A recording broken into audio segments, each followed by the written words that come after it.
Welcome to Passages from the Heart.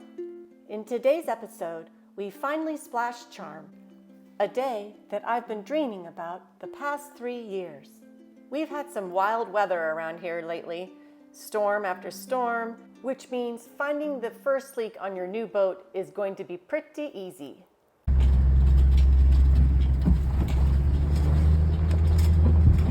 Aboard Charm, and we just got the boat rigged. It was a total nightmare. We're now getting ready to launch. I'm riding in the boat, as you can tell. It's a bunch of stuff that has not gone according to plan, but I guess for the first time around that happens.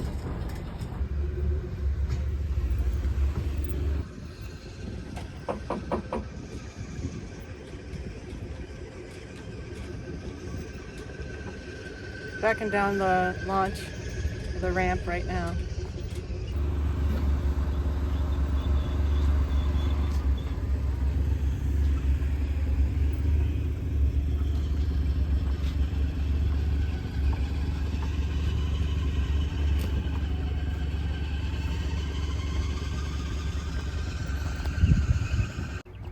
It was a bit of a strange experience being in the cockpit of the boat as she was back down the ramp for launching. We had several power boats that were coming and going on the ramp that you don't see all of them here in this footage, but at one point in time we had 2 boats launching on either side of us as we're still trying to back down the ramp and get the boat ready to splash. It was a bit unnerving, and I sort of wished that they would have just asked people to wait so that we could finish up. After the challenges of raising the mast and also splashing the boat, it was just such an amazing feeling to finally be aboard Charm in her slip. And Charm's all situated in her new bed. She needs a bath, but that's okay. One thing at a time.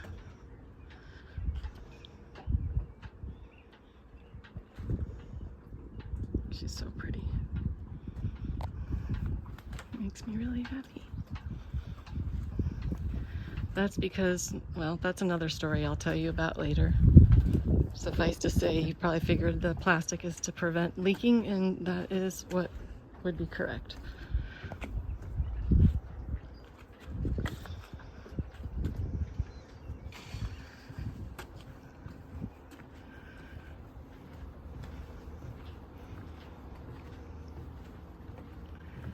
I love this boat.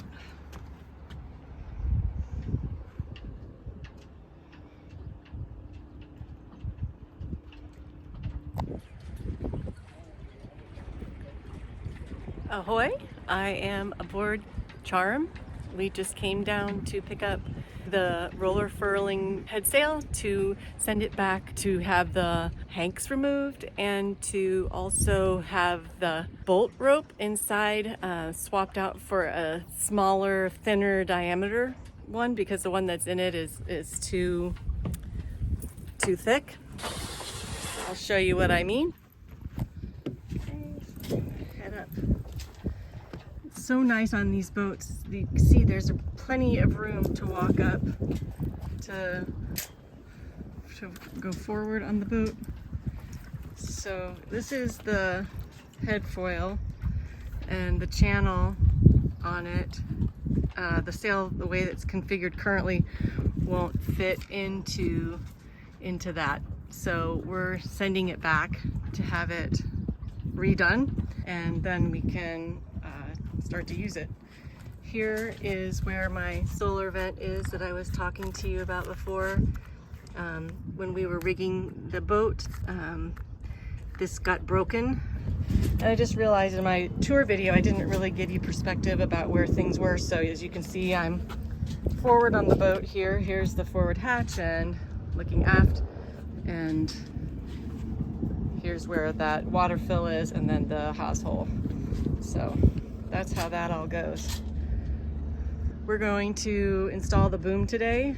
Just was reading the directions in the manual about how to do that. This here is the pigtail that attaches to the end of the boom while you're not sailing and raising the sail or lowering the sail, of course. Though the rigger had helped us with tuning the rig before we splashed the boat, we decided to double check the tension and also double check the cotter rings and cotter pins installed inside the turnbuckle area of the shrouds. We got the rig tensioned up, I think, properly. I consulted with the Com-Pac dealer that I bought the boat from in North Carolina, and also read the Com-Pac 23 manual to see what they recommend for tightening the stays and the shrouds. So we got that done. We are still without our boom. There's the pigtail there, and we'll try to get that done next time. I got a little bit of organizing done, but not much. I still need to figure out where everything's gonna eventually live, but at least there's some semblance of order. I'm really happy to be here aboard Charm. She's really the boat that I had been looking for. You just sometimes have to wait for things to work out, and it's important to be patient.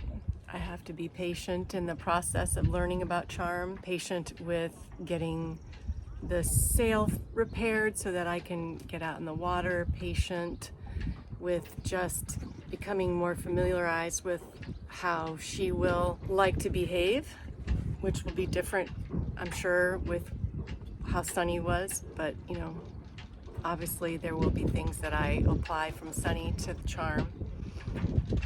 But it's just so nice to have the wind in my hair, even though I'm not out in the water technically sailing. Just sitting here on the boat is just therapeutic in and of itself.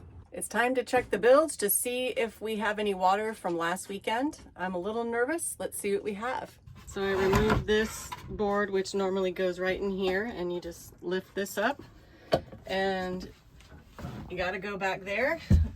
I have this wooden box full of I don't know what yet, haven't looked in there yet, but the bilge is right down in there. Looks like, yeah, because they were working on the boat. I know they did some work on the floor, the cabin sole. There's a lot of sawdust that I need to get rid of. I can't see in here. I don't think I'm gonna see if I can use a flash picture to see what I have. You can see my reflection a little bit right here. You can see my hand moving in the water, so there is a little bit of water, but basically this piece here slants down. In the top middle of this picture, you can see there is a black hose that is situated in the rear or aft section of that crevice. This hose is for the bilge pump. There's where the bilge handle goes. I bought a hand-operated bilge pump to have a second one, just in case something happens to the built-in manual pump. This bilge pump from Better Boat. This is the box that was underneath the bilge, and we're just gonna take it out because it looks like wherever the boat was before, there might have been a mouse or mice living inside of it. So we're gonna clean it out somewhere else, not on the boat. But it's a really nice teak box, and it fits perfectly under the companionway. It doesn't fall into the bilge or anything. I'm wondering if this is a factory box from Com-Pac. The next project is we want to work on installing the mainsail on the boom, but we have to first work on this cleat right here. I was told by Com-Pac themselves that you measure 9 inches up from the base of the mast, and that is where this cleat should be placed for your downhaul for the main, so that way you can, you know, straighten out the luff of the mainsail to get the wrinkles out. What happens is that, can you lift the boom up a little bit so they can see? So see how the boom slides up and then it falls down into, I'm gonna lift it up one more time, this piece of metal that's right here, which is what this cleat is attached to. It slides up and down in the track, and then the boom just rests right on top of it like that. Up there you can see where the sail stop is when we actually put the slugs into the mast for the mainsail, and then that will be the piece of equipment that keeps the slugs from coming out. So here's what we have. Very dirty sail. It's got mildew on it, rust stains, but the sail's crispy. The battens are all in. Only one set of reef points.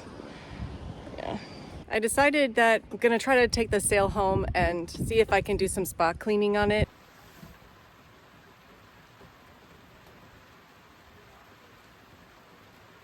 And it's a gray, rainy day. I'm here on Charm, and it's a really rainy day out, so I just brought some supplies down and unpacked some goodies that I bought for Charm, and I'm doing a little cleaning also on the interior of the boat, because the boat definitely needs a little bit of a good scrub. Something is dripping right there. That's not good. Something's leaking. That's leaking right here. The water's coming in. This is tightened as much as it can go, so something is definitely leaking though. I'll have to figure that out. I have the towel down for the leak. I figured out where the leak is coming from, and you can see that there is also some water coming in through there, so that will need to be addressed. I'm just getting down to the barn area where I can unload the sails. I've got my mainsail and my new furling head sail. Let's see what we have in here.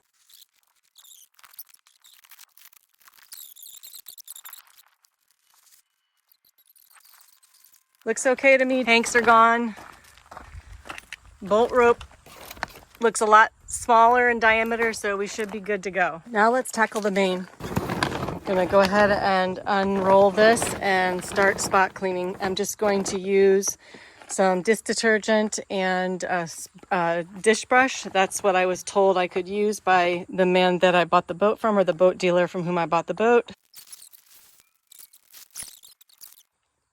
This definitely needs work, so let's get started.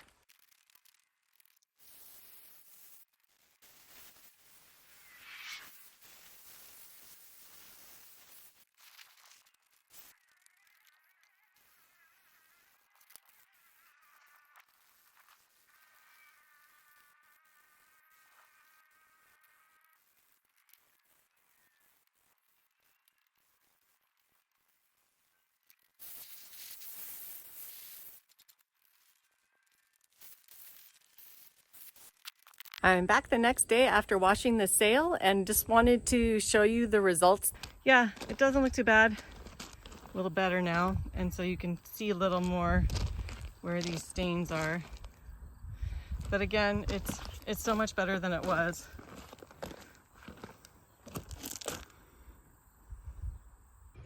Just got down to the lake and I'm about ready to take some sails down on board and check the bilge, make sure everything is good to go there.